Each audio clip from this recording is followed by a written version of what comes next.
Nous sommes le 29e dimanche du temps ordinaire. Évangile de Jésus-Christ selon saint Matthieu. Gloire à toi, Seigneur. En ce temps-là, les pharisiens allèrent tenir conseil pour prendre Jésus au piège en le faisant parler. Ils lui envoient leurs disciples accompagnés des partisans d'Hérode. « Maître, lui disent-ils, nous le savons, tu es toujours vrai et tu enseignes le chemin de Dieu en vérité.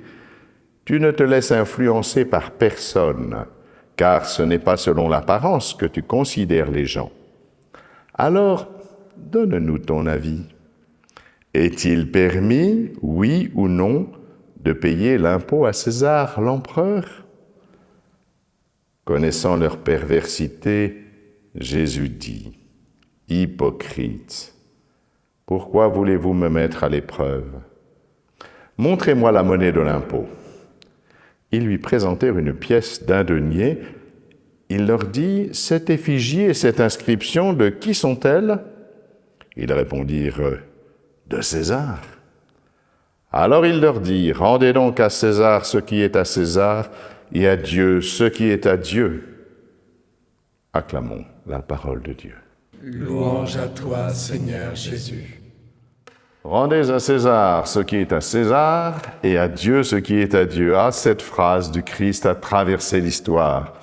Pour beaucoup d'analystes, elle est d'ailleurs à l'origine de la séparation du temporel et du spirituel, ce qui vient des hommes et ce qui vient de Dieu, ce qui a donné d'ailleurs, entre parenthèses, la laïcité.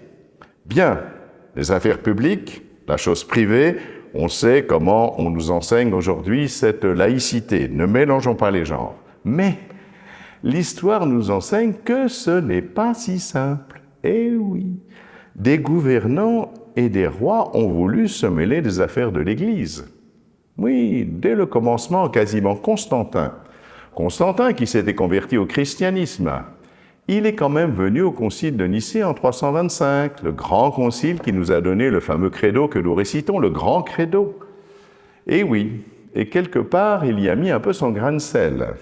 Plus tard, un peu plus tard, c'est l'empereur Charlemagne. Ah oui, Charlemagne, l'empereur à la barbe fleurie, oui, c'est vrai. N'empêche que quand il y a eu une difficulté théologique à propos du filioque, vous savez, l'Esprit Saint procède du Père, ou il procède du Père et du Fils. Eh bien, Charlemagne a imposé dans tous ces domaines le filioque, ce qui nous a valu quelques dissensions avec nos frères d'Orient, vous le savez bien, jusqu'à la séparation en 1054, avec nos frères d'Orient qu'on appelle orthodoxes aujourd'hui. Voilà, donc, il y a toujours eu cela, et il y a aussi, alors, le plus fort sans doute, c'était l'empereur d'Allemagne, Henri IV. Je dis bien l'empereur d'Allemagne et non pas notre bon roi Henri IV, qui voulait nommer les évêques à la place du pape.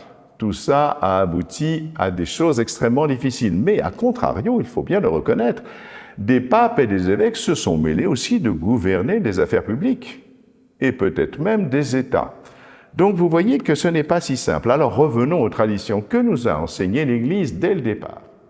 Il y a une tradition qui vient de saint Paul, qui vient de saint Pierre aussi, et qui nous dit que d'un côté, il faut avoir le respect de l'autorité, légitime évidemment, la participation citoyenne et l'obéissance aux lois du pays dans lequel vivent les chrétiens. C'est une tradition qu'on retrouve dans les épîtres de saint Pierre, dans les épîtres de saint Paul, c'est bien clair. Mais en même temps, et c'est là où c'est important, la tradition catholique valorise toujours le primat de la conscience.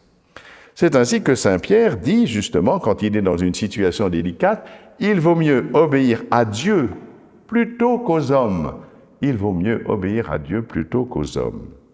Et c'est ainsi, par exemple, que les premiers chrétiens ont refusé d'adorer l'empereur de Rome, qui voulait qu'on l'adore comme un Dieu.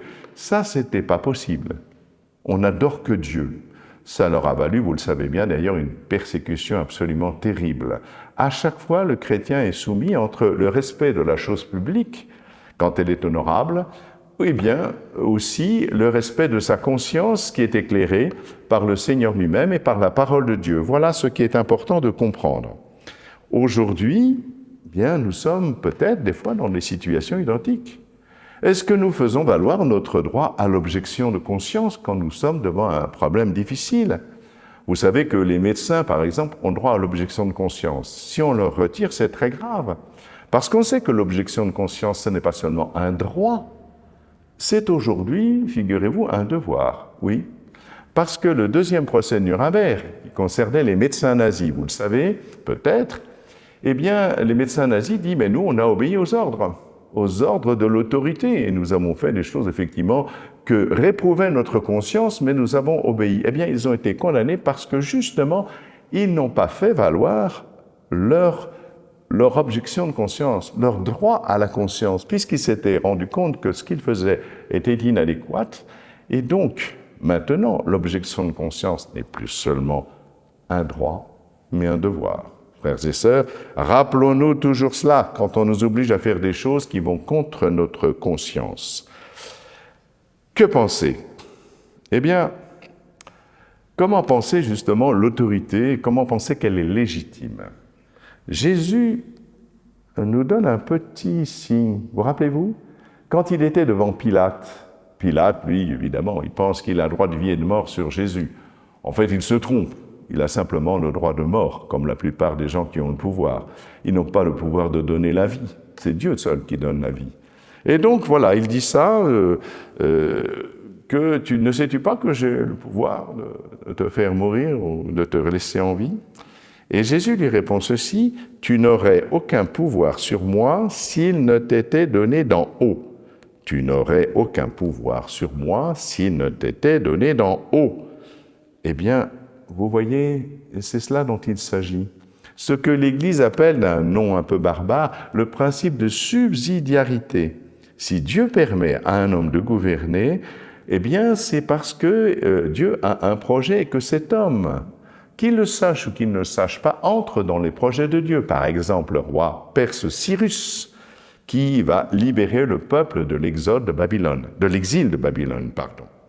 Et donc voilà, chacun doit exercer son rôle pour le bien de tous. C'est vraiment l'ordination d'une autorité pour ce qu'on appelle le bien commun, c'est-à-dire le bien de chacun.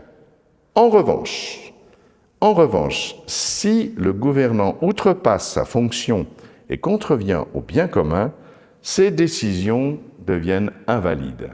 Oui, je sais, c'est très fort ce que je raconte, mais c'est vraiment la tradition d'Église qu'elle a toujours suivie depuis 2000 ans. Donc, si les chrétiens doivent s'engager dans la chose publique, vous savez que chose publique, ça vient du latin « res publica ». Ça vous dit quelque chose. « Res publica », contracté en français, ça fait la République.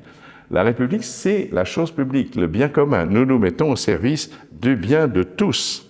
Mais n'oublions jamais, frères et sœurs, que la source de notre action vient de Dieu et de son amour. C'est très important. Vous voyez, si nos pièces de monnaie aujourd'hui sont à l'effigie d'un César quelconque, quel qu'il soit, nous sommes à l'effigie de Dieu. Nous sommes à l'image de Dieu. Les Césars changeront, Dieu ne changera jamais. Amen.